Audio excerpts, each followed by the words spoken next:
స్వామి వివేకానంద గారి మంచి మాటలు. సముద్రం మీద వచ్చే అలల మాదిరిగా కాకుండా సముద్రమంత లోతుగా ఆలోచించు. స్వామి వివేకానంద. వ్యక్తిత్వం కోసం విజయాన్ని వదులుకో, కానీ విజయం కోసం వ్యక్తిత్వాన్ని వదులుకోకు. ఎప్పుడు మనం నేను, నాది అనే భావన లేకుండా పనిచేస్తామో అప్పుడే అత్యుత్తంగా పనిచేస్తాము. ఇతరుల మీద అంత ఎక్కువ ప్రభావాన్ని చూపగలుగుతాము. ప్రపంచం చూసిన గొప్ప గొప్ప మేధావులందరూ ఈ నిజాన్ని గ్రహించి పనిచేశారు.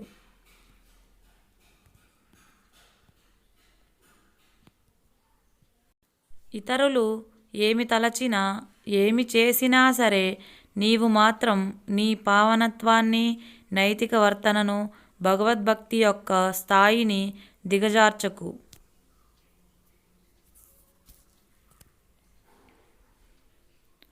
మానసికంగా బలహీనులైన వారే తప్పులు చేస్తారు. ఈ బలహీనత అనేది వారి వారి తెలియనితనం వల్ల వచ్చినదే అని గ్రహించరు.